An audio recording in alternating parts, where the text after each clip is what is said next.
Peli kaka biso nyonso tokufa mutu atikala tepo tozomona lokolo ndireti lukuteleki ma miso ezame mobala lelaka te basi na motema réponse akopesa biso ezali kaka yo nde kobongisa mboka oyo po tozomona mboka yango banda élection esalama likambo moko ya malamu eza te président oyo azobukonzi soki azalaka président soki azalaka nani o toyebi te elo etikali ezaka batya mura na FARDC baya babakisa awa po tous les sortes ya bavoleur baza awa batie bango awa na rompanga ba te fo nane ya totanga bula fufu tongomole ya totonda te.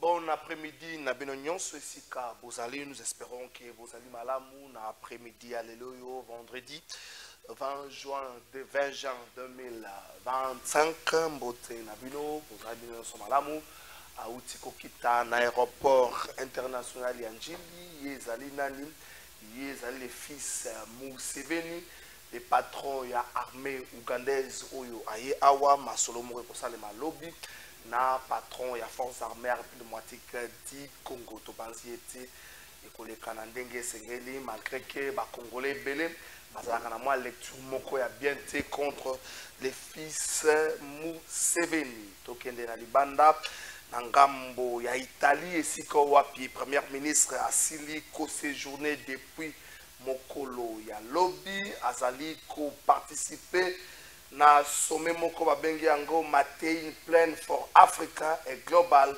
Gateway ça ressemble précisément à Rome ezali co-présidé par la présidente du Conseil italien Giorgia Meloni et la présidente de la Commission européenne Ursula von der Leyen ezabongo pour la promotion dans cadre d'opportunités économiques pour la République démocratique du Congo appelle un partenariat autour du corridor stratégique de Lobito valorisation ya cuivre et cobalt dans le cadre de la transition énergétique et puis promotion des ressources humaines à tout majeur pour le développement Yamboka Nabiso, diversification économique par l'agriculture et les terres arables, renforcement des relations économiques avec l'Italie et l'Union européenne.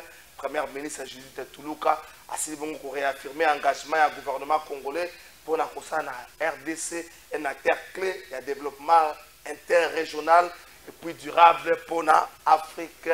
Mobimba, Jusbongeli, photo et monalité na cadre ya ba elema wana.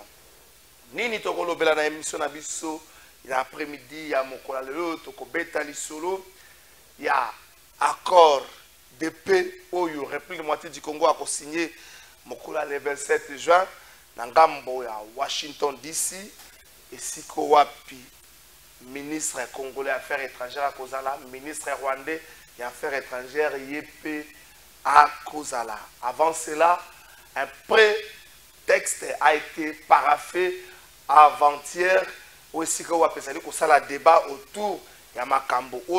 C'est vrai, le respect à l'intégrité territoriale les allés consacrer dans le prétexte wana mais les Congolais belé bazako bangla les Kamoko le prétexte wana topé accord ba signé et qu'on peut sa boulevard pour un brassage na mixage. Est-ce que c'est vrai?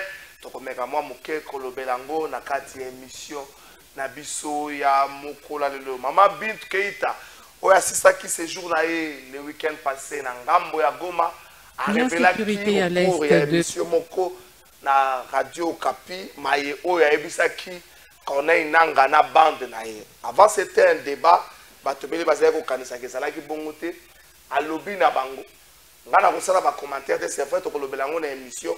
Mais phrase na ye bandi na s'il te plaît. S'il te plaît, allez supplication. s'il te plaît, c'est impératif. Est-ce que a pesi bango ba injonction? Est-ce que a ordonné na bango to azo senga na bango motuna nde yangwana? Est-ce que a ordonné na bango to azo senga na bango motuna yangwana? To komeka mpe mwa moke kolobela ngo na mission na biso ya mokola lelo na ba information ya suka na yebisi na biso ki élection pour la président ya cour constitutionnelle ezaki prévu mokola lelo ba reporter yango à une date ultérieure na yebisi na biso ki y a au moins 2 juges na kati ya parmi les 9 oyo mandat na bango esilaki ebongi liboso ba pona ba 2 juges ba ko remplacer ba oyo mandat esilaki et puis ba koya kosala élection ya président ya cour constitutionnelle. Constat Moutamba bato bazobeta lisolo que chef de l'état boy démission na ça se raconte partout. Il faut que soit en na cadre ya ba buzz na ba réseaux sociaux. Toujours là jusque là invitation na ye aya ko se présenter le bosso ya bazouzi na ndenge ba poursuite ezali autorisé toyeba na cour na parquet général près la cour de cassation et ko salema lelo to ko salema lobby et sengela za notifier poti aya liboso ya bazouzi toza kozela yango mais il y a pas un petit jeu autour chef d'état autorisé pour lelo pe na conseil des ministres à lelo pour la 4e fois Constant Moutamba quotité. Donc il faut que vous voyez c'est un ancien ministre comme un ancien ministre donc débat wana eza débat moko malamu ti avana ke na régie tikanga na pesa de comprendre kina na mbote de comprendre kina na pesa mbote et puis bon après-midi. Merci ndeko trésor Kalafa mbote na yo mbote na ba congolais bisika ba kolanda biso pona couper ku Moutamba était un ancien ministre ali sous membre du gouvernement te maema ko leka na ba réseaux sociaux faut pas ba peuple banda kolanda yango. La démission était un acte d'information. Est-ce que ba kei na ngopona ko senga autorisation chef de l'état te eza ko yebisa mo konzike parlement esika on a autouta ka le gouvernement émane du parlement et autorisé ba sambisa ngai ndenge mo be ko li konzi esengi na article 166 que membre du gouvernement oyo ali inculpé oyo sengi ba sambisa ye esengeli a démissionner. Donc Moutamba kende ko tuna mo konzite ki na ko démissionner toté et si tu faut ko loba awa que na démission na ye inculpé Tungunga à la kisi kazali populiste éternel. Faut yoka orgueil na kati ya lettre wana. Ako loba ndenge balongoli ngai riposte contre agression rwandaise et comment désorganisé. Yoza premier ministre et tout na ni pas c'est le premier ministre qui coordonne l'action gouvernementale. Na kati ya lettre wana komi ko lukata la clémence. Pendant qu'il faut abomba ngwa ke loba devant bazouzi. Kenaïbi mbongote. Bon, nani ya sinera mukanda ko bisa directeur à Robank ke longola mbongo na compte ya Frivao, tinda yango na compte ya Ange Inamarao na code ya mboka Wili Musheni entreprise jeune construite. N'est-ce pas lui? Ba fait ezali donc na lettre wana ya ginete se justifier. En plus a sali insulte a fingi bazuzi ya mboka na biso, a fingi justice ya mboka na biso. On a koloba ke na komi kondima lelo ke Moutamba sala droite. Parce qu'il continue à vous profaner de Yorana Bisson de Trésor. Montant que Sabino que il y a un complot orchestré dans Rwanda exécuté par nos compatriotes na biso en Congo. Donc Rwanda contrôle la justice en Boka na biso. Non, l'autre justice elle est indépendante d'ailleurs. Ceux qui ont autorité na biso moko banana na tie moko tata on ko lenga ko kota ba justice na biso. Et bongo siko Rwanda. Elle est insultée tout comme on Rwanda partout. Tu sais comment que mukolo mususu ceux qui ndeko tozo Kalafa akoki lisusu koboti Isabelle ser na ngate na ndako kolobana ya Kagame yali mabe mais ete loko moko lobia esalinga pasi maman Judith Suminwa akovanda te akovanda te opesi mbote me okotisaki 26 mais akei Rome epai na ngai na Kasongolunda akokende mukoloni. Mais on pouvait même envoyer ministre de l'agriculture parce que le bimambu a valoriser les terres arables. Total qui sera en classe. Pas dans 6e ba ça l'examen d'état. Que tu as 80 millions de terres arables.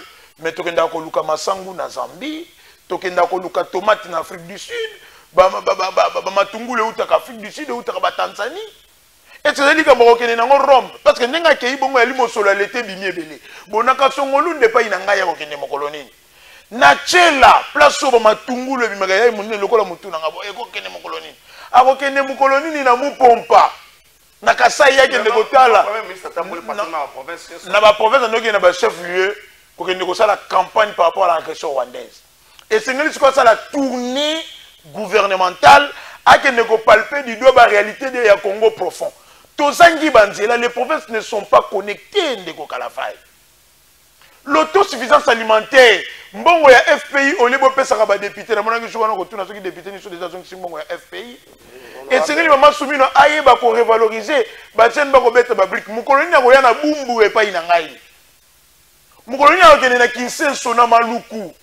Moukoloni na goya bata ba maman maraîchère pour que ba pesa bango mosolo ke ba ke ne ko poussa makamuna bango. Non, et ça ba ke Rome, ba ke France, ba ke Ibo mbongo ninga ki bongo na délégation. 150 journalistes, 30 membres à cabinet. Les députés peuvent bâtir la racine, 40 députés. Mais c'est l'argent de l'État. Kende Kasongolunda, Kende Bafonsenda, Kende Congo Central, Kende na Kasai, Kende na Kisangani.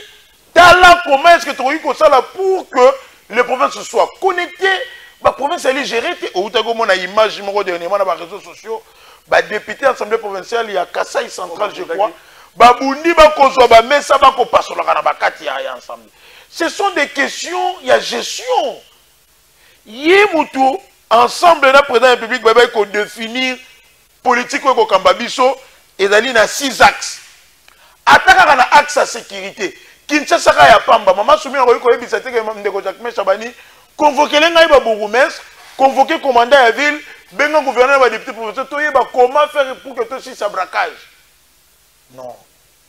Alke Lukanini na Rome. Est-ce que le ministre Amin ne soit pas l'État? Non, même ministre Amin. Même ministre agriculture. Voyage à Rome. Ngana monaki mutazaki na Rome na cadre de béatification de Konabiso. Il ministre Nabiso mon père Bafleur.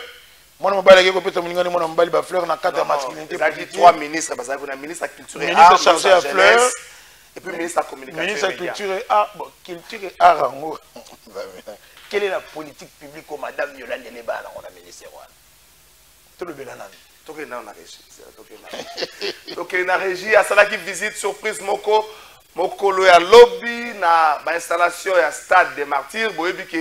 Nous avons la match monnaie dans le mois de septembre, définir presque déjà à 90% participation dans la prochaine Coupe du Monde de football. Il y a un ministre Didier Boudimbo qui a fait un constat. Il y a salubrité, il y a stade des martyrs à relever que ça n'a pas mais mingi pengi salama mais quand ça tombe le ngongo pour le stade ça n'a pas moyen à cause ça la démarche pour le la bande oyo bakambaka stade ba moyen pour permettre na bango basala musala na bango ya ko entretenir bijou wana na ndenge sengi tokenanga mariage. La prise en charge salubre du stade des martyrs, le ministre des Sports et Loisirs, Maître Didier Boudimbo, y a fait une descente surprise dans l'après-midi de ce jeudi 19 juin. Rejoint à l'entrée du complexe Omnisport Stade des Martyrs par son gestionnaire Dadou Etambé, Maître Didier Boudimbo s'est intéressé aux travaux de ses jardiniers avec qui il a échangé quelques mots. Il y a un grand contraste, saleté à boutique, saleté, ça n'a pas de sens. Et sous un soleil piquant, le ministre des Sports, rejoint cette fois par certains membres de son cabinet, a fait la ronde du stade, question pour lui de s'enquérir de l'état actuel des installations de ce temple du football congolais, notamment les tribunes. Maître Boudimbo a insisté pour qu'on lui ouvre les installations hygiéniques dont la prise en charge est quasi satisfaisante. Ici en bas, il y a des toilettes, bien qu'à l'école. À l'intérieur du stade, on a essayé de faire quelques toilettes au hasard comme ça. Je vois qu'il y a une certaine maintenance, mais il y a des endroits où on doit encore rectifier le tir parce que comme on reçoit un grand match au mois de septembre, on aimerait que tout soit bien en fait. La tribune de presse a également reçu la visite de Maître Didier Boudimbo qui a ensuite été conduit à l'entrée du stade des Martyrs où la prise en charge d'une sécurité optimale de cette enceinte est déjà effective avec l'installation de ce rideau métallique. À part la clôture, il y a aussi cette solution-là qui va empêcher les inciviques, pendant que les gens dorment, qui viennent faire leurs besoins ou prendre des douches ici ou qui transforment ça en hôtel la nuit. Avec ça, ça pourra empêcher ces gens-là d'avoir accès la nuit et le stade pourra être maintenu propre. Donc nous sommes en train de travailler sur cette solution-là. Aujourd'hui, si le Congo est qualifié pour la Coupe du Monde, c'est la fierté de tous les Congolais, même ceux qui sont dans les zones occupées. Parce que le football est fédérateur, le football nous rassemble tous. Didier Boudimbo a annoncé pour bientôt la fermeture du Stade des Martyrs pour des travaux de grandes envergures, en prévision notamment des éliminatoires à la Coupe du Monde. Mais peut-être d'ici 2 semaines, on va fermer le stade pour donner lieu aux travaux qu'il faut, de façon à ce qu'au mois de septembre, on ait un stade digne de ce nom, encore plus beau, encore plus flamboyant, à l'image de notre Grand Congo. Et pour garantir la sécurité, l'installation des séries d'eau métallique s'avère plus que salutaire en vue de maintenir salubre l'enceinte du Stade des Martyrs. Il faut rajouter peut-être 5 ou 4. Merci beaucoup. Avant que l'autre invité à Kota, qui tient dans la réalité, on a belé sur le moni Merlin Foufou. Pemeni à Willeria, on a besoin de PCR, Batubakangi, Merlin Foufou, chauffeur à Sika. Chauffeur à Sika, Tamboula Malem, mais ce moutamoto qui a freiné à Zobanga. Moto sur le moni, c'est là. Vous savez que l'émission est banda qui déjà presque il y a la presse. Il y a une praticabilité, il y a une Kinshasa. Il y a aussi ces retards, cette lourdeur, il y a un membre, il y a un gouvernement provincial pour réagir à un problème, il y a un Kinois. Il y a un sinistre, qui va victime, il y a un boulot là-haut, qui on a comme l'impression d'abandonner Bango. Où il y a des bébés, autant il y a un boulot là-haut, qui va abandonner. Qu'est-ce qui justifie aujourd'hui cette lourdeur de la part de l'exécutif provincial pour réagir? D'abord, Essengeli, tout un peu clément aussi pour Nabakandi, il y a Kinshasa. Phototala, Bakuti Kinshasa na Etani. Hérité d'une ville où le secteur union surtout les urgence. Sécurité na Kinshasa avec la recrudescence, il y a un phénomène banditisme urbain au Tobengi Kuluna. Otali salubrité, Otali Likambotali Banzela, Kinshasa Bawenzela qui sous-souté. Le fonctionnaire, donc la fonction publique locale, c'est-à-dire que Daniel Bumba Lubaki a hérité d'une ville où il est déjà avec une gestion kleptocratique et désastreuse.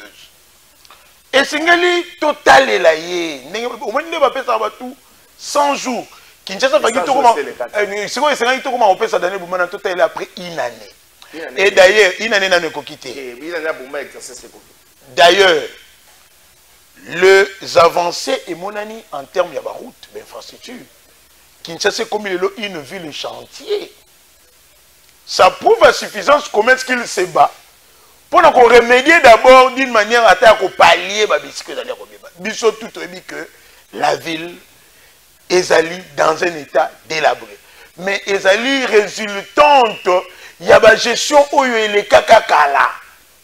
Il y a il y a André Penakati, il y a André Penakati. C'est-à-dire qu'on a accumulé de mauvaises gestions où il y a tout au Tchango Namutu, il y a Daniel Bumba Lubaki. Donc, il faut une certaine clémence, Nandenge Yako Jijeye. Total net dans le secteur, il y a salubrité. On dit qu'aujourd'hui, avec son programme Kinshasa Zobonga, la ville est un peu salubre. Bako travailler pour rendre la ville salubre. Même dans le caniveau économique curé, il s'apprête d'ailleurs à draguer même dans le fleuve. Ok, il a côté de la rivière Kalamou déjà qui curé. Kalamou déjà qui curé depuis. Ça là qui a au salon parce que mais il y a aussi un problème, il y a l'éducation. Un civisme, et ça m'a cassé dans le chef de la population. Bisomoko bakinois, tozali na amabilité na koboka fulu place sengélité. Bisika ya koboka fulu ya parce que nous déplorons sinenge batekaka ba décharge publique surtout il faut que la ville récupère ba place. Quelques minutes c'est-à-dire que ezali ba responsabilité partagée Kinshasa na biso le gobeba non seulement par mauvaise gouvernance ya bakambio ya kala mais aussi par une mauvaise foi et un civisme caractérisé, il y a biso moko population. Voilà pourquoi nous avons toujours demandé biso la MND qu'il y ait des sanctions. Il faut une rééducation de la population. Des sanctions de part et d'autre. Il faut pas sanctionner le peuple. Il faut pas sanctionner de part et d'autre. Donc, du côté infrastructure, il est prouvé et probable aujourd'hui que Daniel Bumba Lubaki n'a pas travaillé. Du côté sécuritaire, parce que la sécurité est dans le secteur Oyo, province Kaboulagana, gouvernement central, il est prouvé noir sur blanc que la ville est en train d'échouer. Parce que braquage est commis en plateau. Parce que ici, nous nous portons comme nous défendons quand même son programme. On a parmi bateaux accompagné de Daniel Bumba Lobaki. Nous avons un député, l'honorable Obé Moukam, on a yébi personnellement. Lobby presque réseaux sociaux, même quelques journalistes ont cité comme Kombonaye. Aouta qui l'a gouverneur Daniel Bumba, tant à Zongi, il dresse un bilan négatif, il y a un programme Kinshasa Zobonga. Alors, comparablement à Luala, Daniel Bumba, on s'en est le côté. Non. On est dans l'analyse biaisée selon Aïe. Parce que Luala, c'est une province minière. En plus, Luala, c'est seulement Kolwezi. Mouta constaté, félicitations à DG Gauthier-Sey, enquête, il est prouvé probable aujourd'hui que la gestion de Fifi Masuka est kakistocratique, est médiocre. Il y a certains projets, il y a. Mais il faut dire que Richard Mouet, ah voilà. C'est-à-dire que territoire Moussous sur la province là-bas, d'abord, ils sont inaccessibles par manque de route, pont exaté, infrastructure exaté. Donc vous ne voyez que Kolwezi place beaucoup Mara. Mais les autres territoires ont marché. Mais pendant que c'est une province riche, une province où l'Ambongo est belée parce que c'est une province minière. Aujourd'hui même, il y a une commune là-bas, commune place mining dans la compagnie minière. C'est Bougoumé, sa commune là, je crois c'est Dila, là, ce qui dit l'eau. À Kogi, qu'on enviait pas même le gouverneur de Kinshasa. Donc, il ne faut pas comparer la province du Loa là-bas. La province a vu la province de Kinshasa, surtout que Kinshasa se retrouve dans la taxe des gens Gobila à Kindela Bank pour la bagnole. Merci Ndeko, Prince Kinana, Merley Vouva. Comme on avait ça, Merley Vouva chauffeur à Sika. Donc, soit moi, abangi roulage, abangi moi la moto, la pension bote, les autres côtés, on a vu sur ma camboubine, tout qui est un lobby, et puis accord de paix où ils allaient projeter d'ici le 27 juin. Le 27 juin, mais avant cela, Kinshasa, Bachanti, Kinshasa, Bumba, Simé, mais tu vas déclarer un peu moins retard au bazar d'ango pour réagir. Sinistré, belé, j'ai une famille, na Selemba, où il va bongi ça 5 bana na bango, papa na maman, papa na boti bana 5 bana bango kokola, bakoufi na Simambula, vous mettez le 1er mai na Kinshasa, jusqu'aujourd'hui, toujours qu'il est dans le deuxième mois, même d'accord.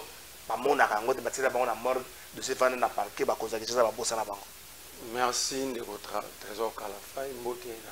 Je suis retardé pour Nzela, mais je vais présenter publiquement ma condoléance à Mustafa Kalamouel. Papa, je viens de là. Je n'ai besoin de diligence de Nakendaki. De Kouya, moi, je vais soit Nzela. Nayoki de Konanga Kinana, na âge na biso, on ne peut plus communiquer. En fait, moi j'ai déjà compris. Bumbaza quoi mouton zamba de vrai qui me simbité. Oh, so nzamba de vrai simbité. C'est-à-dire on comprend le niveau combien. C'est pasteur, moi. Mais justement, certaines figures de style pour comprendre le niveau to atteindre. Qui passe nzamba comme délivrer moutou et simbité. Ndeko nanga lobby dragage à fleuve. Le projet là tu l'as lu. Dragage à la rivière, la fleuve. Et à l'obina fleuve. Et à Bossana qui le fleuve, c'est cela. On a demandé d'aller beaucoup côté à Yabé d'Engalema. Azako a insisté. C'est prévu. Vous comprenez dans quel programme? Comment est intitulé ce programme à dragage à fleuve? Ça veut dire, Bumba et Moma Mozoloba, il ne saura jamais l'expliquer. S'il ne maîtrise pas la superficie de Kinshasa, est-ce qu'il va maîtriser ce que tu dis? C'est grave. Ça. Mais tant un programme, tant un discours devant ma députée, alors la ville à 9000 km, pendant que la ville à 9965 km. On a conseillé. Au lobby qui rage des rivières, qui rage des caniveaux. Basali Yangwa, non? Bato Salango, il n'y a même pas 6 mois. Et sur un même plateau, on a été dit que les bêtis au Rodinda. N'est-ce pas, les bêtis au Dindi ce soir samedi passé? N'est-ce pas? Ceci, ce n'est plus diabolique pour la Bible, comme satanique. Vous demeurez trop dans le bêtise. On vous explique la situation de Kinshasa. Le problème de Kinshasa, ce n'est pas le tirage des rivières caniveaux. Premier problème, il n'y a aucun plan d'aménagement provincial. Ou construit ou n'est pas construit. Place ni photo ça la bilanga. Si de l'autre la zone économique à Maluguna, au Mobutu à Salara. Ça veut dire on doit innover. Alors que le nombre d'habitants, les données démographiques évoluent. Et c'est le même problème que aussi bien dans la régie des eaux. Le même tuyau avec la même capacité à remettre ma maille. Mais la venue est à Linda dit ma pang et comme à 40. Même transformateur à courant, même câble à courant pour 10 ménages, boteki ba ma pang et comme 200. L'État ne regarde pas tout ça. Mais vous donnez le travail, il y a eu comment expliquer leurs problèmes. Bumba ne comprend pas le problème de Kinshasa. Oh. Même Moutazo représenté à Bi Azuta au même programme naïe. Quand il vous explique le tirage, nous avons dit, bon, botongi baka niveau, bokire, ceux baka niveau est Namboula. Pour l'action place problème, il y a inondation. Ceux baka niveau est Nimboula beki, mayone qui n'a pas collecteur ni. Attends, les autres 3 collecteurs construits par Daniel Bumba. Batongi va venir matin, livrer, ni tu vas tenir baka niveau. Centralisation maya baka niveau n'est qu'un collecteur ni peut boire à mon arrivée. Là-bas, la mobile a gagné le batongi, on a mis canalisation. On a sur le banon. Question simple, tout ça na Gomba. Batongi 3 c'est là bas inaugural avec des caniveaux. Où est le collecteur où il y a maman ya baka niveau. Pour même on arrive à Gombe et qu'il ne fait. Merci. Quand vous regardez boulevard du 30 juin. Maïnde basé là qui c'est Maya Ouest, il y a partie Ouest et Mboula. Bachara ba collecteur de benga begu. Vers Gombe pour chiter na fleuve. Mais l'icolo banda ko belé na Gombe, banda ko belé l'icolo ba collecteur. C'est ça le vrai problème. Même Rotana. Même Rotana tout ça non simplement l'icolo collecteur, non simplement na li rivière, mais Rotana ça l'icolo ya rivière Gombe. Basimba rangote pour so na soir nyoso kuna. Bango nyonso bakonzi bakemela ba champagne na ba whisky kuna. Eza loko yo sabata quartier to bana winner, bobuka winner. Do ba diriger ya Congo za ndenge mona bana ba betera winner, baza na lolendo ya place bakenda rolangwela. Oh, ba bobuka Rotana te ate tondi sibiso dindi sibiso. Otunie mama ba route. Alors otunie mama sécurité bi wona za partager ville, mais reconnaître que ville ça c'est constitutionnel. Laisse-moi aller. Reconnaître qu'il y a un problème. Mais les routes aussi, ils ont des routes à province, ils ont des routes à gouvernement central. Mais pourquoi côté où nous sommes Bumba et moi? C'est ça la malhonnêteté. Tu prends des secteurs qui est pris en charge. D'un côté, gouvernement central, d'un côté. Mais il y a Boniga Moko pour défendre Bumba. L'insécurité ici, le trésor, je ne cesserai de le dire, est entretenu. Par qui? Parce que je ne peux pas comprendre. Contre le peuple, par qui? Contre le peuple. Je ne peux pas comprendre que nous ayons une police. Nous devons avoir le courage de le dire. Parce que ça va de notre sécurité. Une police avec des policiers non identifiés. Avec des policiers qui se payent dans la rue par la tracasserie. Au Rwanda, les policiers ont un salaire à l'État. On doit organiser cette police. Nous ne le disons pas pour faire mal à telle ou telle personne. Mais si ce service n'est pas organisé, nous allons continuer à rouler la insécurité jusqu'à ce que nous allons nous fatiguer. Daniel Bumba a un ministre de l'Intérieur. Quel est le plan de ce ministre de l'Intérieur provincial pour rétablir la sécurité dans la province? Merci beaucoup, Nangito Tikalaka Kawanate. Est-ce que Binom Balé besoin de plateau de Prince Kinanam, de Comerlin vous? Est-ce que cette fois-ci, vous avez dit là, bonne foi, toute sincérité, il y a Rwandais, ceux qui ont s'engagé dans la démarche Moko de paix? Pour que vous ayez l'emballage, des questions directes, Prince Kinanam. Est-ce que cette fois-ci, on dit la sincérité à Rwandais, ceux qui sont engagés dans la démarche Moko de paix? On dit la Bango. D'ailleurs, j'aimerais ici dire que même Bakino Balandag, moi je n'aime pas faire la communication à buzz. On reconnaît ici que la ville n'a jamais été aménagée. Une minute 30, une minute de réagir. Oui, une minute à réagir. Et ça, ce n'est pas un problème à dire à Bumba, parce que Bumba vous dit, ce qui est Sengelito, il faut réaffecter, c'est-à-dire construire une autre ville. En Égypte, ils l'ont fait, construire une ville, c'est possible. avec superficie malugo ezalaka na yango to construire pe ville moko sika to aménager yango malamu. Mais le col à toile na ville na biso ya kala, qu'est-ce qu'il faut faire? Place au muta tongaki mabe, l'état kobuka c'est l'opération ba kosala, ba construction anarchique. Mais banani ba délivrer ba permis de construire wana. Ce n'est pas la ville. Alors, ici ils ont un niveau. Ils ont un niveau. Ils ont un permis moko ça délivrer na ville, ils ont un permis moko ça niveau. Selon Baptiste na yo. Sokozo les cas deux niveaux. Ok, na gouvernement central. Ok. Likambu ya batu batongi likolo ya ba collecteur. Batu batongi likolo ya ba caniveau. Ba likolo ba lit des rivières. Pemena ba lit des rivières. Ça c'est Soubumba. C'est devenu un phénomène. Voilà pourquoi il y a un phénomène, il y a Topeto là. Aïna avec une campagne Topeto là, c'est-à-dire Kolongola ba place au Tongi Mabe. Bateau Batongi na bisike Sengélité. Mais soit que l'opération a été lancée, même bateau Batonga na ba site ferroviaire. Au moment où l'opération a été constamment dernièrement. Tant que bateau Batei va bibo, to komina. Parce que les gens ont même un problème côté ABR. Il faut pas que dans le jeu, il faut Baobuka. Baobuka nouveau bâtiment à IGF. La logique quoi non? Oui, on peut Batongi pe Mabe. Luka tala à 2 mètres à Hollandi rayo. Ah ouais non apprendre ngai. Oui, je t'informe. Il y a maintenant une mauvaise foi. D'abord, il y a un service. Il y a urbanisme. Il y a service. Il y a affaires foncières. Donc, pourquoi vous permettre une zone non édificante à Tongi? Donc, il y a beaucoup de choses à remédier et Daniel Bumba est dans ça. Ok. Il y a un programme intitulé Kinshasa et Zo. On ne les dédouane pas. Les Cambodgiens, il y a braquage, il y a insécurité. À Kotakité, je disais ici que là, c'est clair, ça c'est constitutionnel. Mais il y a évité que dans la constitution, il est prévu que la sécurité, il y a les domaines où l'État a la compétence partagée dans la province. Là, c'est pas moi qui le dis, c'est la constitution. Même le Maramanzela. Alors, maintenant, dans Banzela, il y a des routes nationales et des routes provinciales. Oui. C'est pour ça que quand ici on parle de Banzela, je vais citer les routes provinciales Oyoye à Kosala. Alors, si l'insécurité persiste, quelle est la politique publique? Il y a Jacquemain Chabani, Oyo Ali censé sécuriser la République Mobimba. Kinshasa a un commandant de la ville. Bumba a un ministre de l'Intérieur. C'est-à-dire que il faut travailler ensemble pour mettre une bonne politique. Mais pourquoi cette insécurité elle dirait?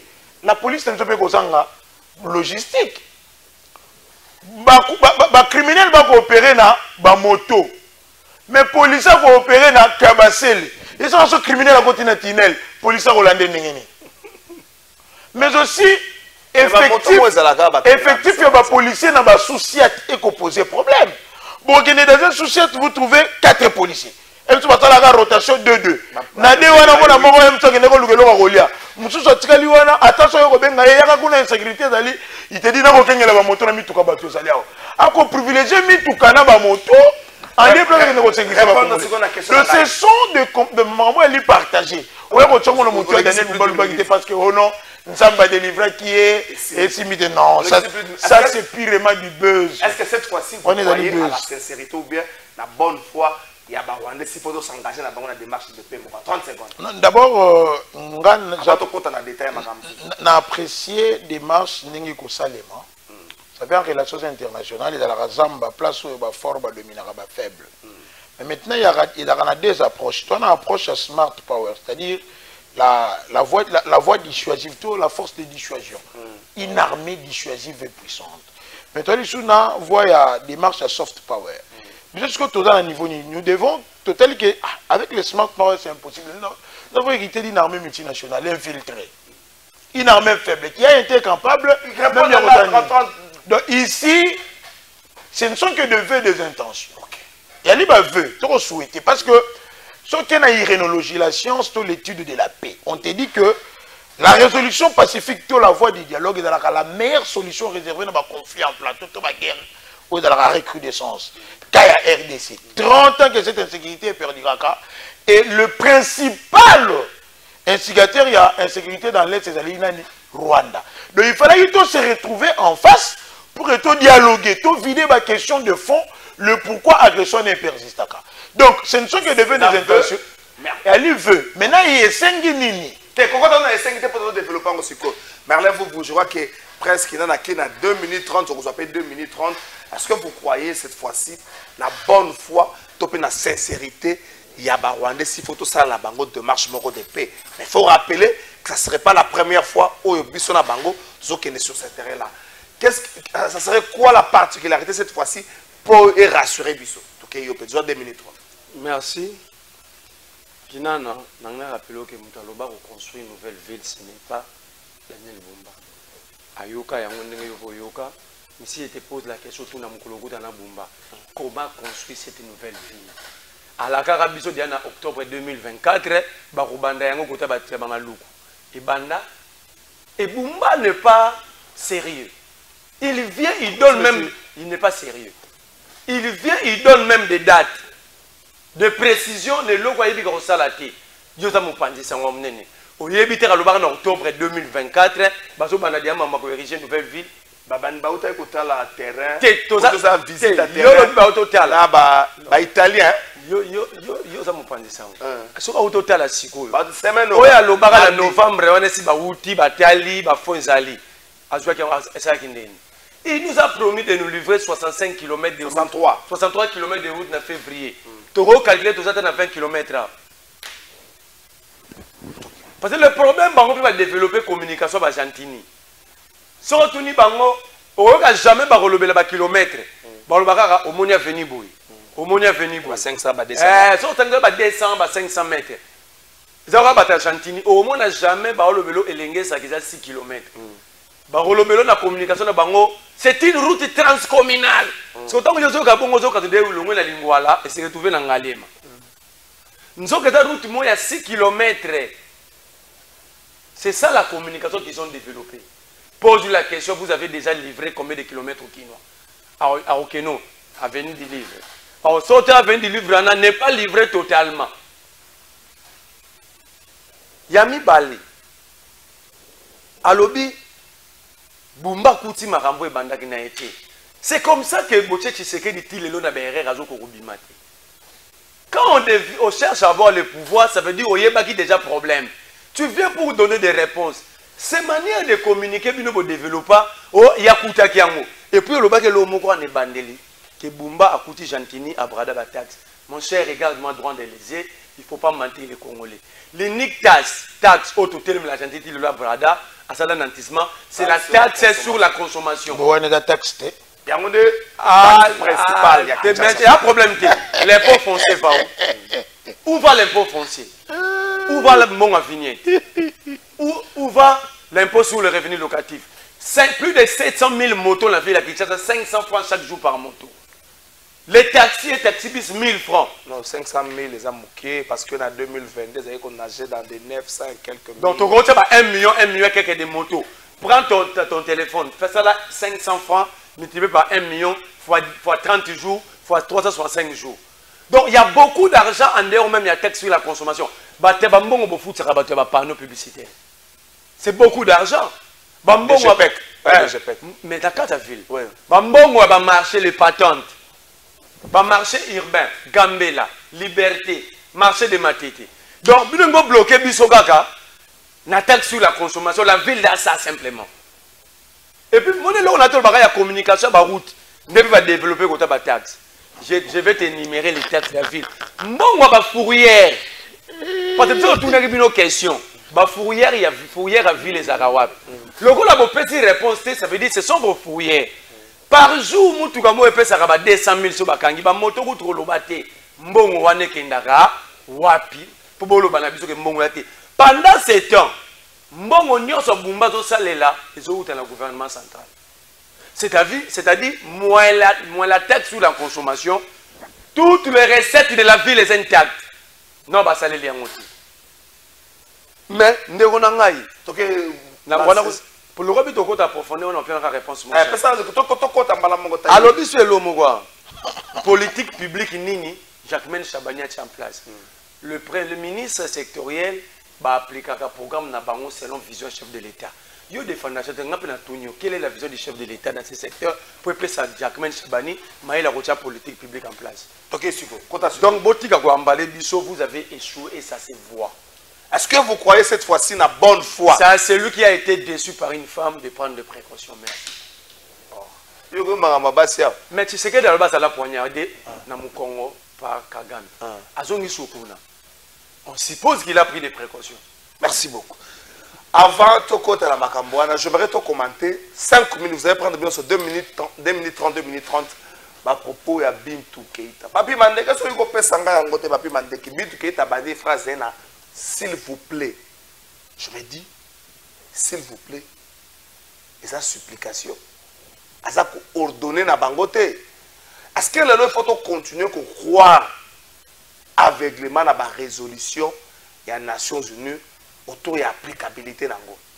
Les Nations Unies ne pipent mot na bitumba oyo Israël, Iran.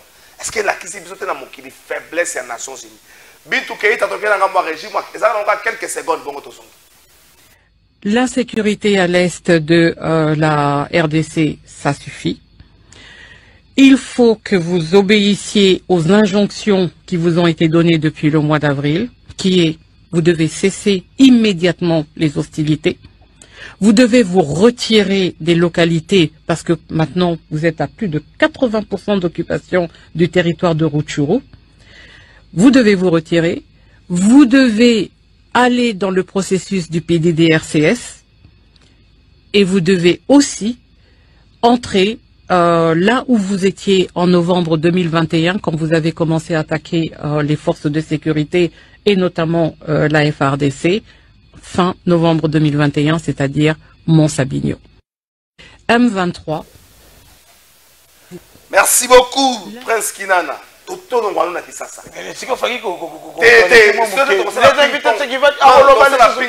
notre ville. Non, tu as ping-pong, tu as aussi saté. On a 2 minutes 30, tout ça, juste pour le top chrono. Makambo oyo Bintou Keita lobi. Liboso zaki liboso ba spéculation mais moi ebiso a ebisi na bango bazonga ne siko bazalaki avant 2021. Mais exact imposition de la supplication. Est-ce que vous pensez que Mouto a Simbi Mandoki a koyoka kaka pour représentant du secrétaire général des Nations Unies aye kolobelaye? D'abord, moi je fais les chances pour diriger la prévoir. C'est-à-dire que on émet le vœu. La date qu'il donne, c'était la date où on a déclaré qu'il nous faut construire une nouvelle ville. Pour que Kinshasa c'est-à-dire une nouvelle vitrine de la ville de Kinshasa. Et ça, c'est un projet. C'est à ça d'ailleurs que servent les élections. Élections de la Moutouayena vision aïe, on a un programme Moroboye, mécanisme pour qu'on contrat et pas la population. C'est-à-dire c'est ça le contrat social. Donc il ne faut pas imputer dans toi Bumba. Bon, on écarte un peu la ville. Bakino serait comme Ali Kambo Kinshasa. Et ça va conduire même Bissomo. Kodindo to Kodinda. Des trésors dans nos quartiers, même ceux qui ont une moutou, quand on dit qu'on tambola le long à Willery, au moins que les bossos le font en moutou, on est incapable de me la salité dans le niveau. C'est-à-dire que biso mon mentalité la biso dans nos bakinois, les bossos en daguna yo mozo longola na noté. C'est pas un problème de Bumba, il y a un problème de mentalité à biso ni sura totika. D'accord. 1 minute 30 secondes. Aucun pays au monde, kasi go 1 minute 30 secondes. Et dans mboka mokote oyo Nations Unies ont mis ça kimia. En fait, les Nations Unies sont pour prévenir les conflits. Ce qui conflit est, et c'est ça la partie pour qu'il y ait une résolution pacifique à conflit. Après cette résolution, il ne faut pas boundana pour que mon pendu est-ce qu'on conflit avec un et son soutien. Les mal avec les Nations Unies, c'est que les mesures na bango coercitives et qu'on revêtir un caractère immédiat mais souffrir la passivité et l'inaction. Je repère ce exemple. Tu fais que tu as résolution 2773. Dans la résolution, on a tout retrait immédiat des troupes rwandaises, cessation des hostilités, et puis il faut libérer la localité, la zone union, surtout les agresseurs, les Congolais de basse classe, les pantins à Kagame, surtout occupés. Mais attends, mon côté, il faut ça les mater. Vous sentez dans la déclaration à Bintou de Akobondela, s'il vous plaît, bolongwa place, on a beau qu'il déplace. L'on sait très bien que, en termes de négociation, ton dialogue est dans la cas, bah concession, hein. Nous croyons que le Kola, Maïma Salé Magana Est, le principal instigateur, c'est le Rwanda, et que Rwanda lina bisona na Washington, Toyokani na Bango, pour Bitumba, hormis les Kambouya Mabele, au Rwanda, comment pour envier Congo, c'est beaucoup plus minéré. Et au lieu de multinational à Rwanda, Mbongo, na Manduki, Ayakabo Maraba Congolais, pour Kaïba minéré, nous avons signé un partenariat stratégique avec les États-Unis pour l'exploitation de ces minéraux. Mais, dans le propos de Bintou, il n'y a pas l'action. On ne sent pas l'action. Il n'oblige pas. Malheureusement. Bon, malheureusement, il y a Mandouki. Mais bango pour battre Mandouki,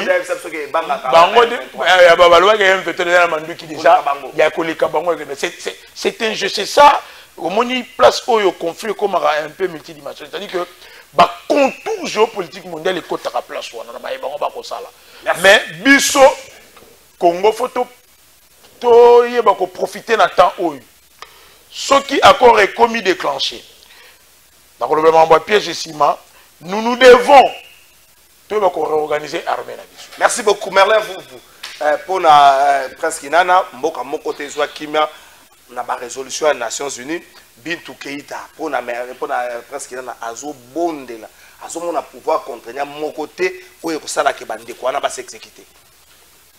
Merci. Est-ce que va s'exécuter Kaka pour y abonder Bango? Merci, Néo Kalafay, Menamoni. 2 minutes 30. Kinana n'est plus diabolique, mais il devient satanique. Merci. Parce que demeurer dans les rêves et continuer d'appuyer les rêves, c'est diabolique. Ce n'est pas diabolique, mais c'est satanique. Bumba ye moka lobi awande tozo tonga tozo banda. Mais azo loba nani muta loba ki ye moko. Totika la pour qui ça comment bino bozara beaucoup tena muta. J'ai dit il a émis le vœu. Il n'a pas émis le vœu parce que nati na site. Ce n'était plus un vœu. À un site. Arrête de te faire ridiculiser toi-même. A Kititi na place, a Memina souhaité au Tonga Yango. A lobby qui va travaux et bandit. Et après, c'était un vœu. Donc, ça va travaux et bandit, ça fait. Mais c'est toujours un vœu. Le vœu, c'est lorsque c'est un projet. Un souhait. C'est ça le vœu. Pour la gestion, le vœu, c'est un souhait. Ça doit être programmé. Mais attends. Tu déranges l'émission. Ok, Merlin. Ça dit, c'est vraiment ça désordre parce que tu te sens maintenant coincé. Tout le monde a fait ça. Bumba, aro aucun miso Saint-Esprit. Pour y aller, on va délivrer pas nzambe koute simbité. Ok. Organisation nous benga oninga na kontarango les sociétés. Parce que la mission réelle ya ONI, c'est maintenir la paix entre les États, entre le peuple et une bonne relation entre les États à travers le monde. Au jour d'aujourd'hui, c'est démontré noir sur blanc. Aucune résolution au Conseil de sécurité n'est respectée. Aucun État est en bonne relation avec un autre. Chaque État va comme un bloc en dehors des Nations Unies. Autant Kotoyo, Brice Kotoyo, Batunabatu Kotoyo, tel bloc tente de déstabiliser tel bloc en créant des guerres. Donc on ne peut pas faire foi dans l'organisation parce que l'accès va limite. Et puis, la limite n'est jamais qu'on soit solution. Ni en termes de paix, ni en termes de développement. Le pays Mogo. Ça veut dire la paix se gagne. C'est ça le message de Bintou Keïta. Le roi Bino Bokogé n'est pas pour vous faible. Alors, Boto Senge la Bino. Bintou Keïta n'est pas Senge la Biso. Mais il a dit, s'il vous plaît. Il est allé chez entre guillemets les criminels, supplier les criminels avec politesse. Supplier les terroristes avec politesse.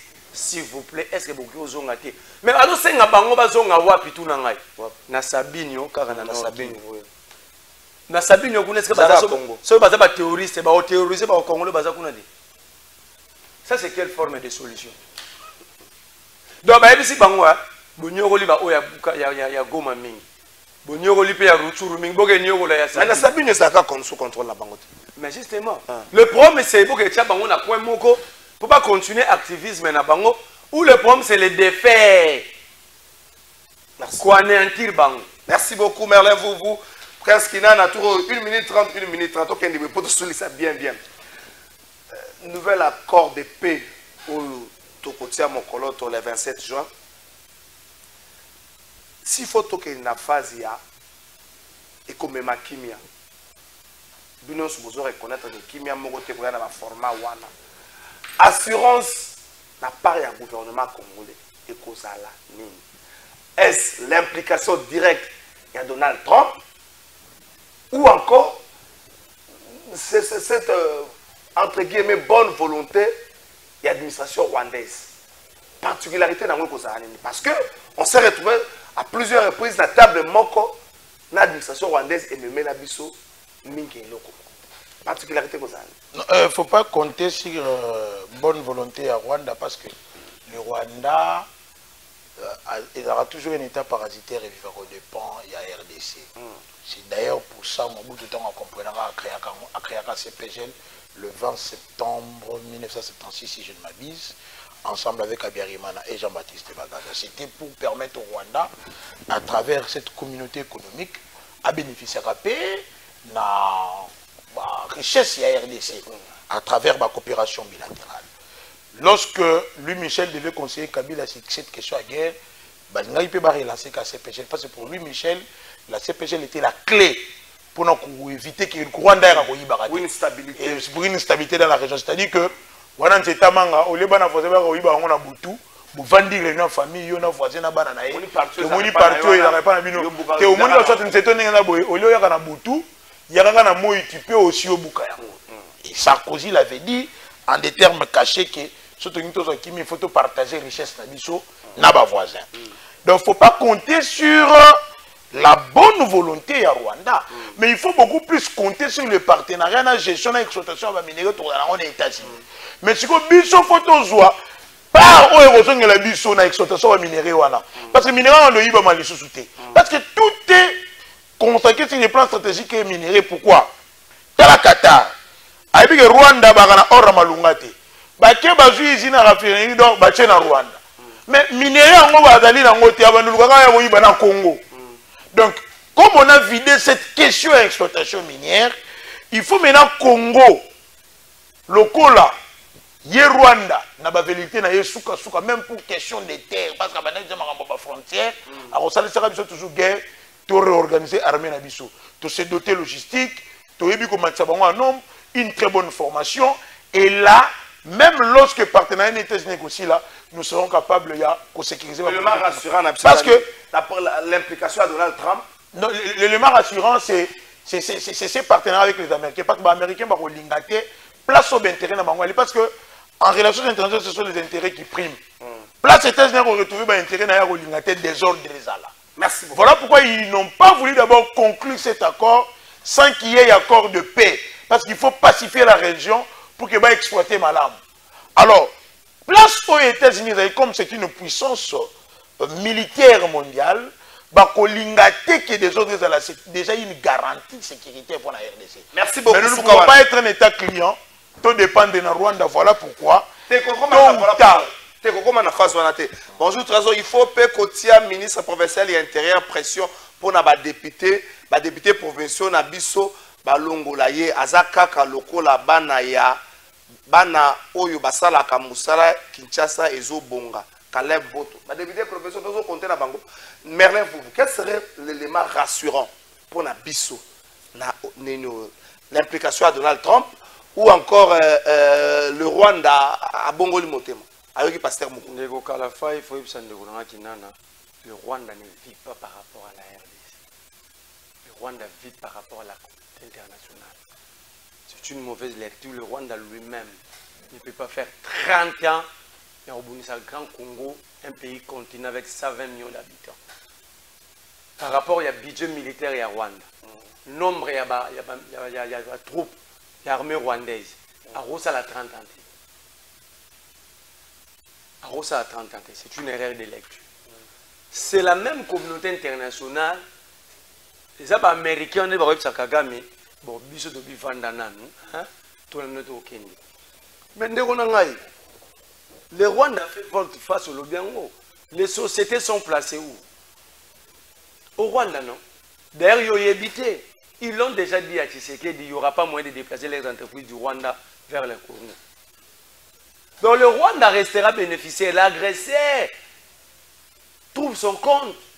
Ça, vous ne le direz jamais aux Congolais. Que le Rwanda gagne. Parce que maintenant, le Rwanda va bénéficier comme État transit. Il aura un pourcentage. Et c'est pourquoi les États-Unis forcent, mais en sachant que les États-Unis viennent de mentir, l'administration Trump vient de mentir à Zelensky. Sur même quand maman battait rare, battait Zelensky presse, bah humilié dans le bureau Val. Que ce qu'on appelle si Bango soit gérer 60% de terres rares ukrainiennes, même par un coup de téléphone, ils vont mettre fin à la guerre. Banda va signer un accord, les États-Unis vont exploiter. Trump a boum sa téléphone. Peut-être à perdre un numéro, il y a Poutine. Trump, c'est un affairiste. Il ne vit que de ça. C'est pourquoi au monde en administration, on a un grand voyage, même dans le Groenland, parce qu'il y a aussi des terres rares dans le Groenland. Son fils est toujours présent, c'est lui qui gère l'empire Trump. Et vous allez remarquer que depuis Trump a eu le pouvoir, il y a l'esprit de guerre partout pour l'exploitation. Et le bras, il a poussé Benjamin Netanyahu dans la guerre Rwanda pour exploiter le pétrole, le rebelle. Alors, est-ce qu'on a besoin d'une paix pendant une période où nous avons besoin d'une paix totalement? Pour définitivement. Si nous avons besoin d'une paix définitivement, et que nous rejoignons un accord, accord vous a signé pour combien de temps? Merci. Quelles sont les causes de résiliation de l'accord? Quelle est la force que nous aurons à annuler un accord signé avec une telle puissance comme les États-Unis? Et puis, merci beaucoup. Merci beaucoup, tous ceux qui sont émission. Bonjour Trésor, je vous suis à Kabambar. Il faut demander à votre invité, Prince, que Daniel Bumba fait quoi dans la ville de Kinshasa avec son projet Kinshasa Zobonga. Claude Mitinga. Bonjour Kalafa, et tout n'a pas vous ce qui a commis gouverneur à Kinshasa, projet na ya liboso et kosalani ni po nyonso oyo Daniel Bumba salaka ezamabe pour na ye. Vous attendez des projets oyo ye azanango Glody Kitona. Bonjour Kalafa et tout na Bumba boye pona insécurité à route mokali to sala nini soki Bumba akoki kopesa biso adresse na ye wana tokoki kokende kovanda na ye place moko ado mandonga el fraise ado mandonga oza motema mabe. Bonjour Kalafa, vous aza compliqué tala ndenge alingaki thématique ya combo ya Daniel Bumba. Est-ce que azomona banzela oyo eza déjà en pratique soki ba secteur misusu eza bien te ekobonga kaka na chantier eza ebele Moïse Kalamba. Bonjour Kalafa, Bumba asali na ye kaka ba réhabilitation eloko ya sika eza te. Est-ce que kotonga na ko réhabiliter eza eloko moko? Pourquoi ba konzi balingi to vivre na ignorance eza mabe mingi? Blaise Mambinga. To souki ça pense qu'il en a en une minute. Merlin vous voit en une minute parce qu'il en a. Est-ce que le prétexte au bas signé eza ko bombarder brassage et mixage na ba terme moko aux allez ko échapper la opinion congolaise. Lorsqu'il faut kondima batwana bakota, même si vous conditionnez yango, tant que tondimi na bakisa motuna, tant que tondimi ba réfugiés congolais ba zonga au bazana Rwanda, ba FDLR baza awa to zongi sa bango ba nani to komema. D'abord il faut dire ici que depuis moment bango bandaki na Washington, accord moko na le signé. Oui, ça prétexte au ba parce que na qui déjà vous accord en signé dans combien de temps? Non, tout ça n'a pas protocole d'accord, tout avant projet d'accord. Place où on reconnaître droits et devoirs et obligations, il y a deux parties et c'est pas défini. Mais c'est qui les comme la Soukayem dans le réseau social. C'est Rwanda. Le président agressé c'est le Rwanda. Si c'est qu'il n'a jamais refusé qu'on soit dans Rwanda parce que pourquoi il y a eu processus de Rwanda? Dans Rwanda, c'était avec Kagame, qui est le président d'État sanguinaire du Rwanda. Alors, Les pièges on a l'intégration conditionnelle. J'aimerais dire au chef de l'État, peut-être service au dans le Conseil des ministres, le chef de l'État. L'intégration conditionnelle, il faut faire passer par le programme PDRCS, où il y a cantonnement. C'est pour cela que Bintou Keïta a parlé du Mont Sabignon. Dans Sabignon, on est dans la Rangomba. Et je ne pense pas que c'est une cité ou une localité. Place où on va cantonner Bango pour que qui sont congolais qui ne le sont pas, pour rediriger ce qui va tout simplement mettre dans Bango. Les pièges à éviter, ils ont le cycle infernal, il y a le brassage et mixage au Kabila Salaka. Parce qu'aujourd'hui, à Rumanga, il y a tout un centre. Centre de brassage et de mixage à Rumangabo. Place où les soldats rwandais, comme en Bango, FRDC. C'est quelque chose à éviter au nom de l'intégrité armée Nabiso. Mais moi, j'ai aimé du fait que, depuis Mambango et Bandaki, l'on reconnaît l'indépendance et la souveraineté en Bokana. Je sais qu'il signifie quoi. Malgré nous, nous avons décidé dans la Doha, aux États-Unis, nous avons des institutions où, in fine, et c'est qu'il va décider si je crois que c'est l'article 218 ou 219, Maramba va traiter les accords, il va 217, et le président de la République ratifie, et signe les traités d'accord, le gouvernement conclut les traités non soumis à ratification, et puis il va informer le Parlement. Donc, tant qu'il y a un Parlement, je crois que l'ensemble de va représenter la population congolaise, va étudier en profondeur, puis va expliquer au peuple de quoi il s'agit. Mais la paix n'a pas de prix. Le coup là-bas, pour la minerie, à Kishishi, il y a un massacre pour la pyrochlore. Sauf si vous voulez, il y a un boutou. Et il y a un moï. Et puis, vous avez gagné un bon côté. Je crois que c'est le Congo qui gagne parce que Kenya Rokota. Merci beaucoup, Sougissa. À conclure bien, à l'objet, ceux qui basent sur la moï, tu veux toujours sur un bon. C'est quel accord parce qu'il y a bien va signer. J'ai parlé d'avant-projet. Ça veut dire que donc nous allons exploiter nos minéraux avec l'agresseur. Nous disons à l'agresseur, ton dimikasi, Osamakasi, ne viens pas tuer chez nous. Comme la raison c'est les minéraux, venez exploiter ensemble avec nous. Mais dans un passé récent, vous savez qu'il y a or, il y a Sakimano, et même Geloroni. Quand on dit la paix se gagne, hein, ça ne se gagne pas à brader vos propres ressources. Se gagne en étant organisé. Vous organisez, armé, vous mettez les moyens. L'État devient réellement léviathan. C'est là la paix se gagne. Ce n'est pas le bradage. De Gonanga Trésor Kalafay, il n'y aura rien. Oh. Il n'y aura que bradage et exploitation illicite et illégale de nos minéraux. Je vous ai dit ici, ni les Nations Unies, ni les États-Unis vont vouloir notre développement. Notre développement dépend de nous-mêmes, de notre propre mentalité, de notre propre mémoire collective. Merci beaucoup. Merci beaucoup, na Prince Kinana. Merci, na Merlin Vouvou. Merci, na staff technique Mobimba, Gaël Yale. Merci, na yo. Jus Bongeli. Merci, na yo. Papi Mandeke. Merci, na yo. Peselangayi Nixon Boutique Mbote. Visse bravo.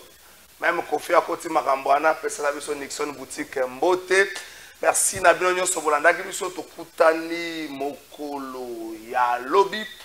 Bon début de week-end na bino nyonso mama Betty Mikobi. Bon début de week-end na yo. Et monsieur ici.